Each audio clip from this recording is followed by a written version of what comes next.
Meet Tabasco.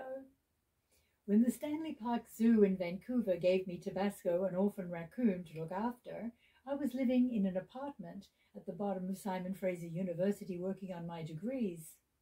The reason I was going to SFU and living in Burnaby at that time could be another book, a bestseller for sure, but it's one story I would like to forget. All I'll tell you now is that I was escaping from a town in northern British Columbia. Tabasco the Saucy Raccoon is much more fun, and you can learn a lot about raccoons. Tabasco came with me everywhere: shops, post office, schools, lakes, parks. So today I'm just going to read you a few little stories from chapter 4, which is called There's a Raccoon in My Neighborhood. To get to the shopping mall, we had to walk along Hastings Street for 3 blocks. At first I carried Tabasco on my head like a live raccoon cat, with his tail curled around my neck and his hands hanging onto my ears. It was one of his favorite positions because he could reach out to touch whatever attracted his curiosity. It wasn't my favorite position because he wriggled around too much and he lost balance. If he did, he dug his claws and it brought blood. As long as he kept close, following my feet was a much better method to get to the store. But if there were too many feet, he got confused and started following any feet. I continued walking as if there was nothing unusual about my headgear or the fact that a raccoon was scampering behind. People stared, fascinated. They thought Tabasco was trained. They didn't realize he was doing just what comes naturally. Raccoon kittens in the wild follow their mother for survival.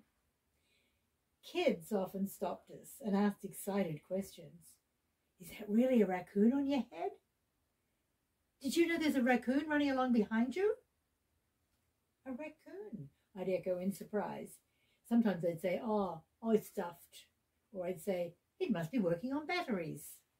Some kids would laugh. Others would stand open-mouthed in wonder. We arrived at the post office first, and the sign on the door said, "No animals allowed inside, health regulations." A few feet away, an earnest little boy of about 11 was waiting for a bus.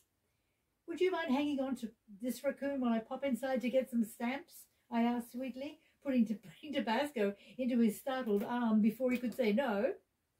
What'll I do when the bus comes?" he managed to say when he realized what was happening. "Oh, shout, I'll come." Inside the post office, there was a long line-up at the stamp wicket. I couldn't use, "Oh, my raccoon is waiting for me at the bus stop," as an excuse to barge ahead. Nobody would believe me anyway. I glanced outside.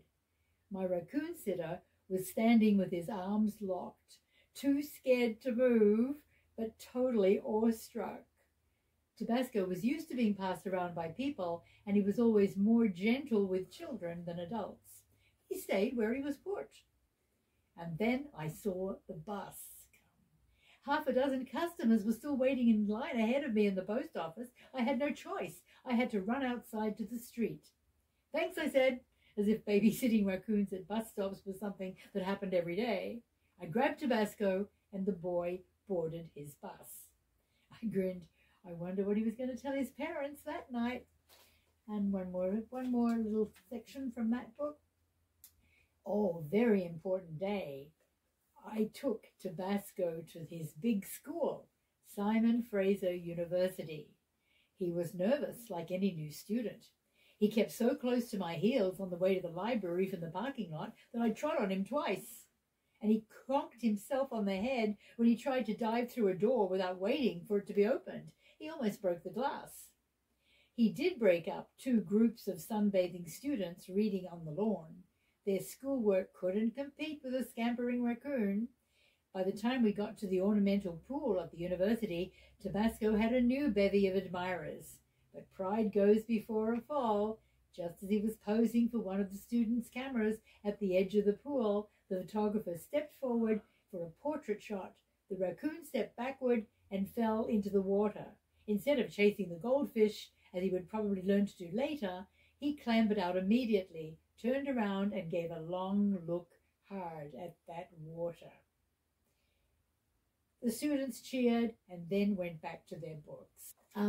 So there's a lot more interesting stories about wandering around Vancouver with Tabasco. But the chapter ends with a friend of mine, Ernie, who helped me to look after Tabasco. Tabasco sure adds spice to life. When I told him about Mr. McElhenney, who makes Tabasco sauce in Louisiana, I told him that I named my raccoon after his sauce because there was an article in the paper about that. And he sent me 12 bottles of Tabasco sauce. A little goes a long way when you're talking about sauce. So next time, another chapter. Hope you enjoyed that one, but read the book.